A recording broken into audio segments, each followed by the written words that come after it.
यत्र नियोदधि सदसे शिवा भी। आप श्री कृष्ण को याद कीजिएगा। श्री कृष्ण को इस व्यास पीठ के ऊपर बैठ करके क्या क्या बोला जाता है।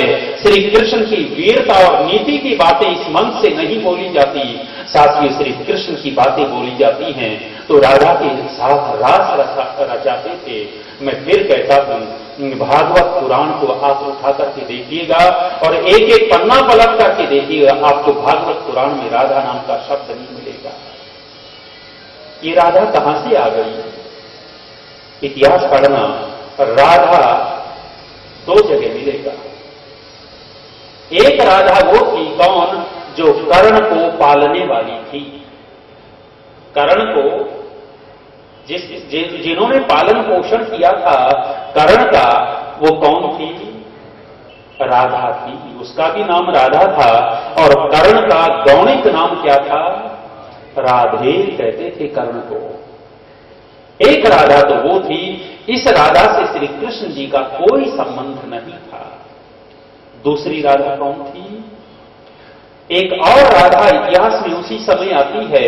वो राधा थी जो माता यशोदा श्री कृष्ण का पालन पोषण करने वाली, उसके भाई की पत्नी राधा थी। श्री कृष्ण की जो मां यशोदा पालने वाली, उसका जो भाई था, उस भाई का नाम रायण था। उस रायण की पत्नी का नाम राधा था। नाते में श्री कृष्ण की क्या लगी है? मामी लगी। इन दो राधाओं का तो जिक्र है इतिहास में साथियों, और किसी राधा का जिक्र नहीं है। लेकिन यदि स्वयं कुछ ऐसे काम करने हों, महापुरुषों के साथ जोड़ दो, स्वयं करने लग जाओ।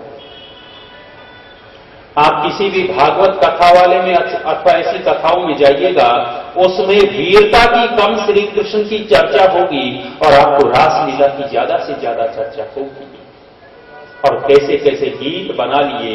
अरे श्री कृष्ण तो इस देश का उद्धार करने वाला था। श्री कृष्ण तो वीर पुरुष, वो नीतिवान व्यक्ति था। और कैसी कैसी नीतियां बना करके उन्होंने इस देश राष्ट्र को अखंड कर दिया था। शिशुपाल और ये जरासंध की चर्चा जो पीछे मैंने की, जरासंध एक ऐसा व्यक्ति था जो लगातार मथुरा के ऊपर आक्रमण करता था। तो श्री कृष्ण जी लड़ते रहे, हराते रहे, लेकिन कमजोर हो गए। जाकर के द्वारका में उनको अलग से स्थापित करना पड़ा अपना एक राज्य, और फिर योजनाबद्ध तरीके से नीति लेकर के जरासंध को मारा। कैसी नीति थी? तीनों वेश बदल करके गए थे।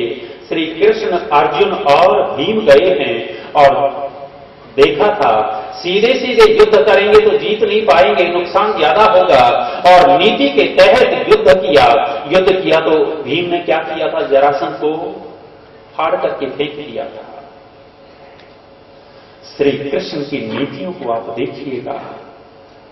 श्री कृष्ण संतुलन बनाना भी जानते थे और संतुलन बिगाड़ना भी जानते थे। संतुलन बनाना भी जानते थे और संतुलन बिगाड़ना भी जानते थे। जिसका संतुलन बनाना है उसका संतुलन बनाते थे और जिसका संतुलन बिगाड़ना है बिगाड़ते थे। एक और बीच में बात कहता हूं, हमारे देश के अंदर एक बात चलती है कि मर्द की तो जबान होती है। मर्द की जबान विशेष मानते हैं। मर्द की जबान माने यदि जो बात कह दी तो कह दिया, पीछे नहीं हटना है। अरे श्री कृष्ण से प्रेरणा लीजिए कि यदि मर्द ने ऐसी जबान दे दी है जिस जबान के देने से देश राष्ट्र की हानि होगी, समाज की हानि होगी, उस जबान को तुरंत तोड़ दो, समय मत लगाओ। ये श्री कृष्ण का जीवन हमें बताता है। श्री कृष्ण ने प्रतिज्ञा की थी। एक कौन सी प्रतिज्ञा की थी? युद्ध होने से पहले प्रतिज्ञा कर बैठे कि भाई इस युद्ध में मैं अस्त्र शस्त्र नहीं उठाऊंगा। प्रतिज्ञा की थी या नहीं की थी? लेकिन देखा कि पितामह भीष्म को ये अर्जुन मार ही नहीं रहा, बड़े हल्के हल्के तीर मार रहा है।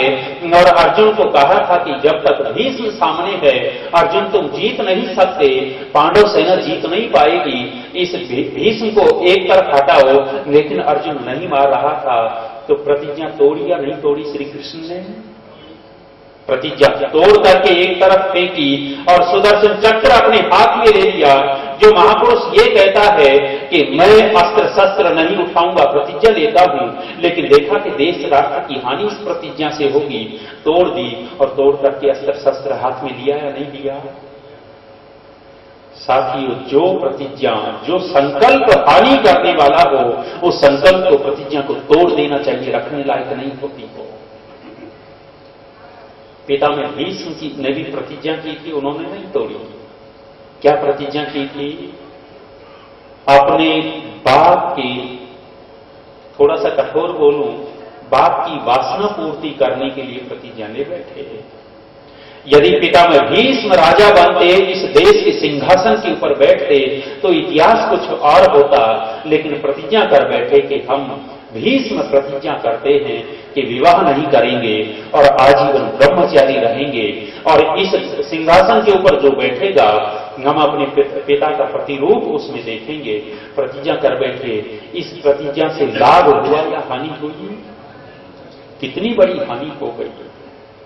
श्री कृष्ण जैसे महापुरुष नीतिवान थे, उन्होंने, हम अपने आप को हिंदू कहते हैं साथियों, जिस कौम के पास राम जैसे महापुरुष हों, जिस कौम के पास कृष्ण जैसे नीति के व्यक्ति हों, जिस कौम के पास राणा और शिवा जैसे योद्धा हों, और जिस कौम के पास विद्वान और ऋषियों जैसी संस्कृति हो, उस कौम की ऐसी दुर्गति हो रही हो, आप देखेंगे कि हो क्या गया हमारे अंदर। हम बिखर गए। आप प्राचीन इतिहास पढ़ करके देखिए, हमारा संगठन मजबूत था।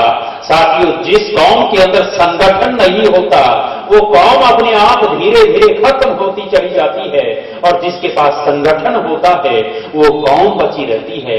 एक छोटा सा देश, कौन सा? इजराइल देश, उसके चारों तरफ कौन से देश हैं?